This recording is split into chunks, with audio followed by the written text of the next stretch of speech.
Bonjour et bienvenue sur cette vidéo de présentation d'Office 365. Avec la création de votre compte locnam.net, vous avez également accès à un abonnement Office 365. Cela vous permet d'utiliser les versions en ligne des outils du pack Office. Vous pouvez y accéder dans la partie Mes applications de la plateforme.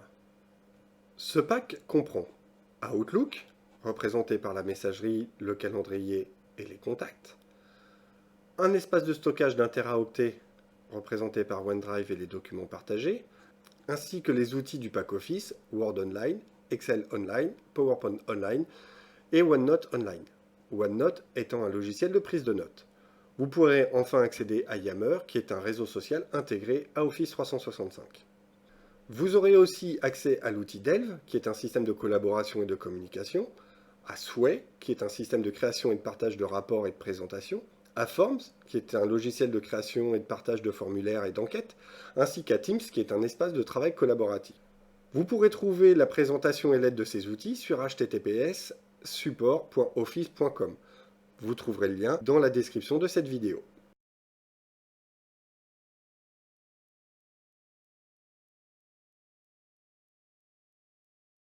Nous allons maintenant voir l'utilisation d'Office 365 en ligne. Attention! Avant toute chose, et afin de pouvoir utiliser Office 365 sans souci, il faut absolument mettre votre navigateur à jour. Office 365 peut fonctionner directement sur la plateforme. Tout document créé via la plateforme sera enregistré sur l'espace de stockage en ligne OneDrive et sera sauvegardé automatiquement à chaque modification. Nous allons maintenant faire le tour des principales applications.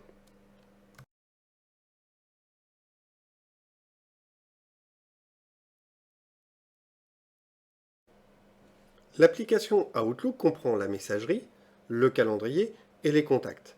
Afin d'y accéder, vous pouvez cliquer sur n'importe laquelle de ces trois icônes et l'application se lancera. Au premier lancement, il vous sera demandé deux informations. La première est la langue, indiquez donc le français. La deuxième information demandée est le fuseau horaire. Recherchez donc dans la liste UTC plus 1 heure, Bruxelles, Copenhague, Madrid, Paris. Une fois cela choisi, vous pouvez valider et vous accéderez à Outlook. L'écran de messagerie est divisé en trois. Nous avons ici les favoris et les dossiers. Nous avons ici la liste des courriels. Et une fois un courriel sélectionné, ici nous avons le contenu. Pour accéder au calendrier, cliquez sur le bouton qui se situe ici.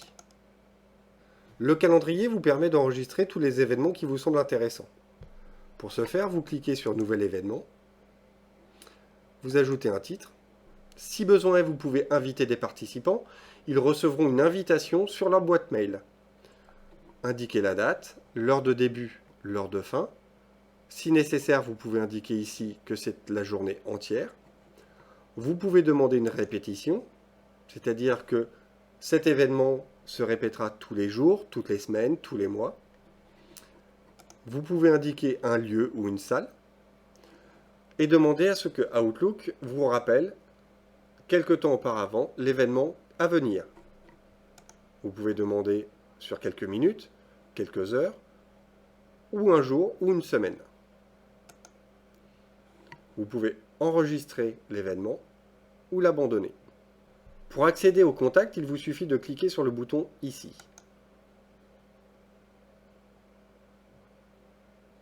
Pour ajouter un contact, vous cliquez sur Nouveau contact et vous renseignez les champs, le prénom, le nom, l'adresse mail,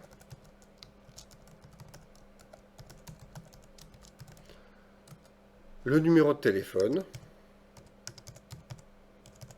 et toute autre information qu'il vous semble nécessaire d'ajouter. Vous cliquez sur Créer pour enregistrer la fiche.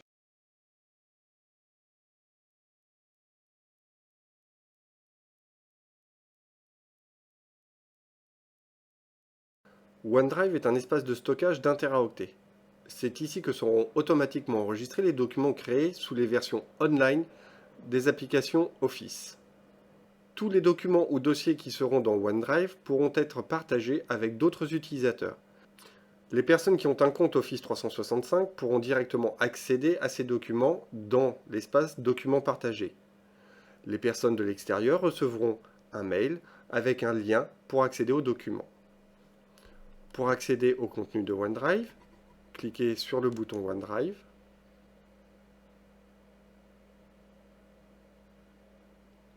Et nous arrivons dans l'espace en question. Vous trouvez ici les documents déjà existants. Vous pouvez créer de nouveaux documents ici. Un document Word, un document Excel, un document PowerPoint, un document bloc-notes ou un document Forms. Voire rajouter des liens qui vous permettent d'avoir toute une bibliothèque de raccourcis vers des sites extérieurs. Mais vous pouvez aussi créer un dossier, ce qui vous permet de classer au mieux les documents. Pour le dossier, il vous suffit d'indiquer le nom, de cliquer sur Créer, et le voici. Le petit logo que vous voyez ici vous indique que c'est un élément récent, qu'il vient d'être créé. Si vous avez besoin, vous pouvez tout à fait télécharger des dossiers ou des documents de votre poste vers OneDrive.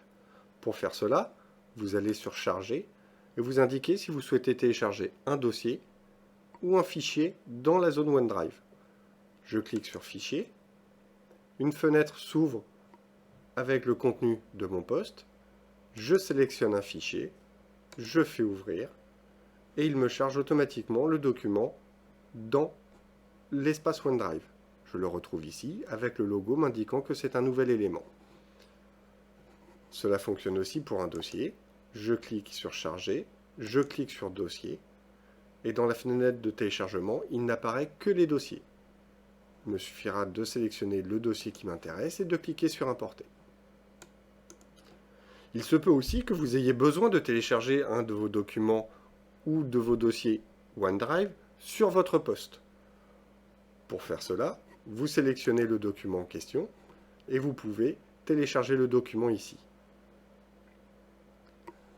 Ces options sont aussi accessibles en faisant un clic droit sur le document directement. Pour partager un document ou un dossier, vous allez sur la ligne du document en question et vous cliquez sur le bouton Partager. Dans la fenêtre qui vient d'apparaître, il vous suffit de saisir le nom de la personne si celle-ci a un compte Office 365 et de la sélectionner. Sinon, vous pouvez indiquer une adresse mail pour envoyer un lien de partage à la personne concernée.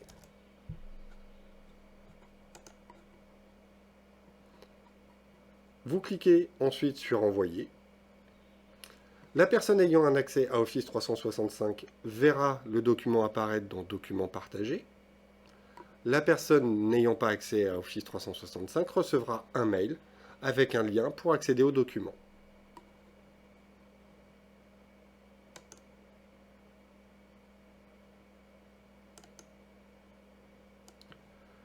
Les documents partagés sont accessibles ici. Je vois ici qu'un classeur Excel est partagé depuis 19 jours par Laurent Labbé. Si je retourne sur le CNAM.net, après le bouton d'accès à OneDrive, je vois un bouton Documents partagés. Si je clique dessus, j'arrive directement dans le dossier partagé de l'espace OneDrive.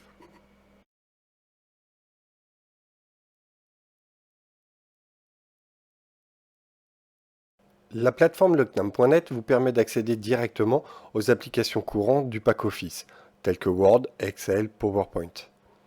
Nous allons donc exécuter Word afin que vous puissiez voir les différences par rapport à l'utilisation d'une version installée. Je clique sur Word,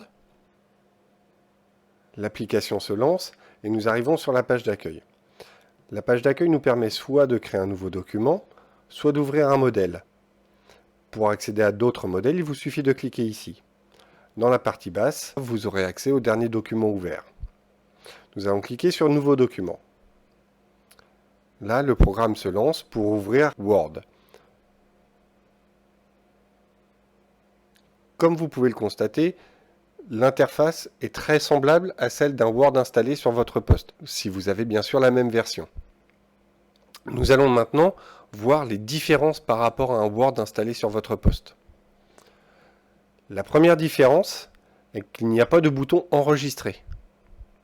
Il n'y a qu'un bouton Enregistrer sous. Le document est automatiquement enregistré dans OneDrive et dès que vous le modifiez, c'est automatiquement sauvegardé. Vous avez donc maintenant la possibilité d'enregistrer sous, pour enregistrer une copie du document sous un autre nom, soit de renommer la version actuelle, télécharger une copie sur votre poste, télécharger une copie sur votre poste en format PDF, et pour ceux qui utilisent une application type OpenOffice, LibreOffice, vous pouvez télécharger le document en format ODT, ce qui vous permet d'avoir la compatibilité par rapport au logiciel que vous pouvez utiliser. Vous pouvez aussi transformer le document en page web. Maintenant, nous allons voir pour l'impression. Le changement, c'est que vous n'avez qu'un seul bouton pour imprimer. Lorsque je clique sur imprimer, Microsoft Word me dit que l'impression est terminée. Il m'ouvre une autre page et m'affiche le document Word en format PDF. Et c'est ce document que je vais pouvoir imprimer. Ici, j'ai le bouton imprimer. Et ici, j'ai la liste des imprimantes installées localement sur mon poste. Je choisis l'imprimante et je clique sur imprimer. Une autre différence du Word online par rapport au Word installé, c'est que vous n'aurez pas la possibilité de faire de publipostage. Enfin, la dernière différence, et cela concerne aussi bien Word, Excel et PowerPoint, est que vous ne pourrez plus avoir accès au module de macro et au module VBA. Ce qui signifie qu'un tableau programmé sous VBA, avec des commandes exécutables via des boutons, ne pourra pas fonctionner. Il vous faudra alors installer une version sur votre poste pour pouvoir faire fonctionner ce tableau.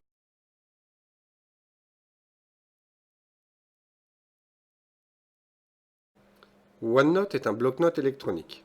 Je clique sur OneNote, l'application se lance, et il me demande si je souhaite créer un bloc-notes enseignant, un bloc-notes étudiant ou un bloc-notes vide.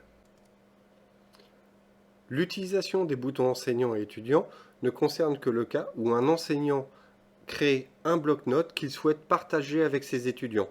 Il peut le remplir et les étudiants pourront y accéder et le compléter. Dans notre cas, nous allons utiliser un bloc-notes vide. Je clique donc sur « Non merci, j'ai simplement besoin d'un bloc-notes vide ». Le bloc-notes est divisé en sections et chaque section est divisée en pages. Chaque page, le contenu sera affiché ici. Nous allons voir comment organiser au mieux un bloc-notes. Dans le cas où je souhaite utiliser un seul bloc-notes pour l'ensemble des unités que je suis, chaque section correspondra à une unité. Je clique donc sur « Section » et ma première section prendra le nom de ma première unité.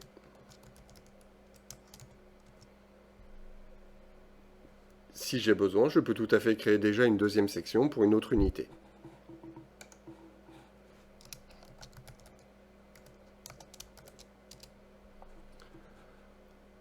Comme vous pouvez le constater, chaque unité aura une couleur attribuée. Et dans chaque unité, les pages auront la même couleur.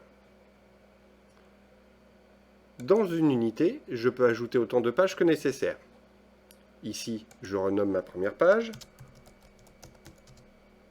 Je peux ajouter une autre page.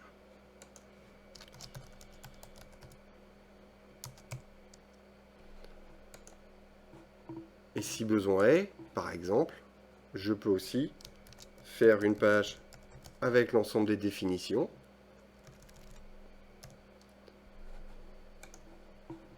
Et une autre page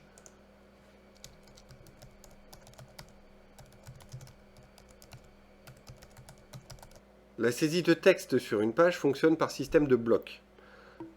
C'est-à-dire que lorsque je clique sur un endroit de la page, un curseur apparaît, je peux taper mon texte,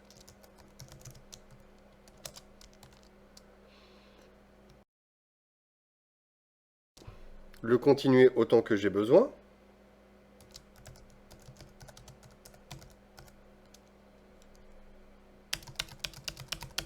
et ainsi de suite. Si j'ai besoin d'écrire un autre bloc de texte, je clique ailleurs sur la page,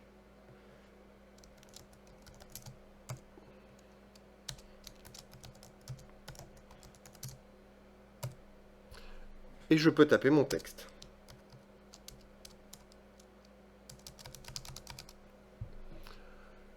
Vous pouvez constater que mon texte est dans un cadre. si je viens au-dessus de mon premier texte, vous voyez le cadre apparaît. Ces cadres sont complètement indépendants, autonomes et peuvent être déplacés comme je veux.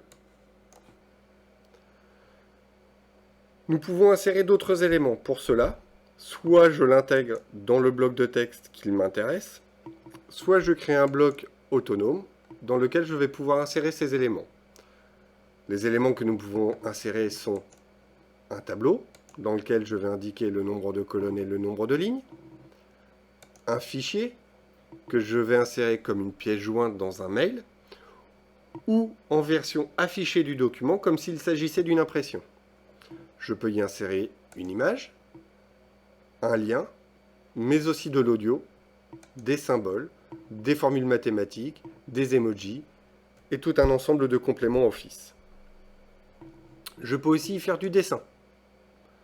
Il me suffit d'indiquer si je veux un stylet, comprenez un crayon, ou un surligneur, et de faire les formes où bon me semble, voire même relier les blocs entre eux.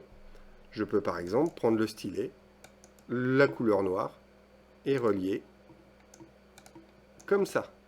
Si je souhaite effacer le dessin, je clique sur la gomme, et j'indique ce que je veux effacer.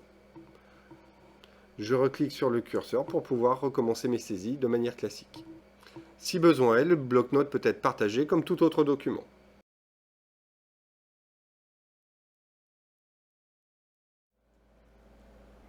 Avant d'installer Office sur un poste, il faut savoir que la licence est rattachée à votre compte Locknam.net. Si vous l'installez, ce dernier sera automatiquement configuré pour votre adresse mail Locknam.net et votre OneDrive Locknam.net.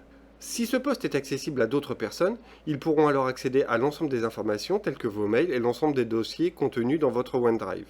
Autre information, vous pouvez installer ce pack sur 5 postes, Windows ou Mac, et vous pouvez aussi les installer sur des appareils mobiles, Android ou iOS, tablettes et smartphones. Pour faire l'installation, il vous suffit d'ouvrir une des applications en ligne. Nous allons pour l'exemple prendre Word. Lorsque vous arrivez sur la page d'accueil, vous cliquez ici. Vous allez sur Office 365 et vous allez sur le bouton Installer Office. Le premier choix vous permet d'installer le pack Office sur votre poste. Le second vous permettra d'installer Skype Entreprise. Nous allons donc cliquer sur Office 365. Une fenêtre explicative apparaît à l'écran. Lisez bien les instructions. Le logiciel d'installation est en cours de téléchargement. Une fois téléchargé, je clique dessus pour l'exécuter. Je confirme que je souhaite bien installer le logiciel. Et le programme d'installation se lance. Maintenant, nous passons à l'installation de l'application. La durée de l'installation dépend de votre connexion Internet. Il est en cours de téléchargement pour pouvoir justement installer les applications sur votre poste.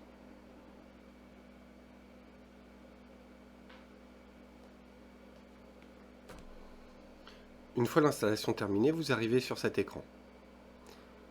Une petite vidéo de présentation. Pour fermer l'écran, cliquez sur le bouton « Fermer ». Vous pouvez fermer cet écran aussi. Maintenant, sur votre poste, quand vous allez dans le menu « Démarrer », vous avez accès aux applications. Je lance Word, ce qui va me permettre de configurer le compte utilisant Office.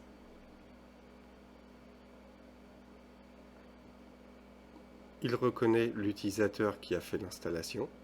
Il me demande de continuer la configuration du pack Office avec ce compte. Je fais continuer.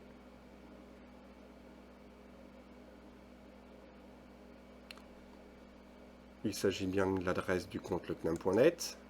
Je fais suivant. Et je m'authentifie.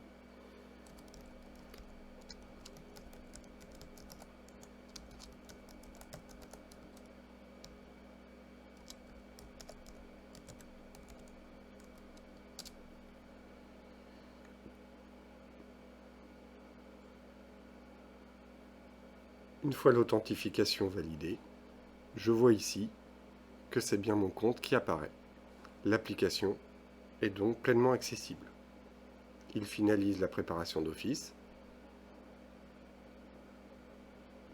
et j'accepte le contrat de licence.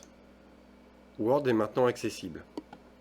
Je peux voir ici apparaître les documents que j'ai eu l'occasion de créer sur le Word version online et qui sont disponibles dans mon espace OneDrive.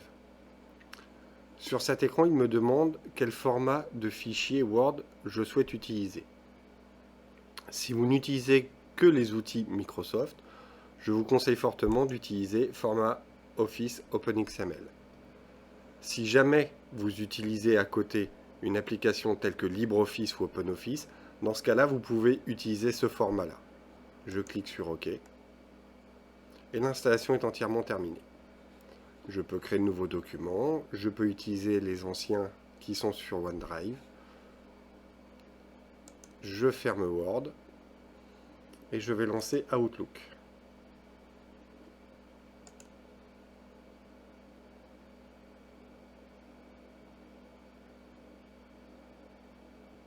J'arrive sur l'écran qui lui permet de rechercher les comptes et de valider l'utilisation de la licence Office 365.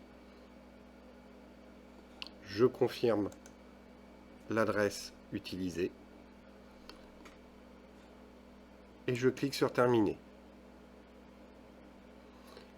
Il me propose de saisir le numéro de téléphone portable que j'utilise afin qu'il puisse vous transmettre un SMS avec le lien de téléchargement d'Outlook pour que vous puissiez aussi l'utiliser sur votre téléphone. Et j'arrive sur Outlook.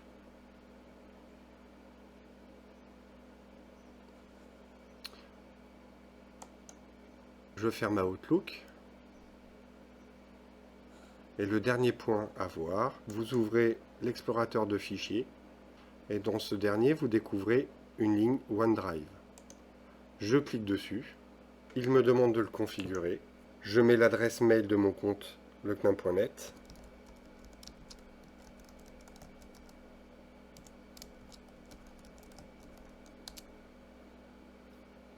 J'indique que c'est un compte professionnel ou scolaire.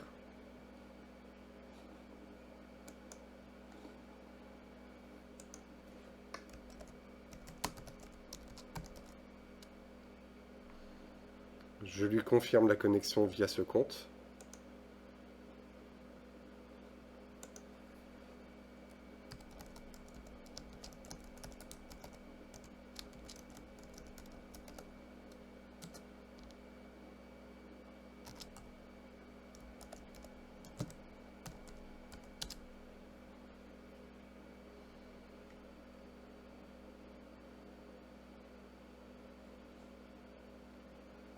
Je clique sur Suivant. Vous avez ici un écran de présentation qui vous explique le fonctionnement. Et je clique sur le bouton Ouvrir mon dossier OneDrive. Et je retrouve mes documents contenus dans le dossier OneDrive. Je peux prendre les documents, les copier sur mon poste, ou aller chercher n'importe quel document sur mon poste et le copier dans l'espace OneDrive. Merci de m'avoir suivi et à bientôt.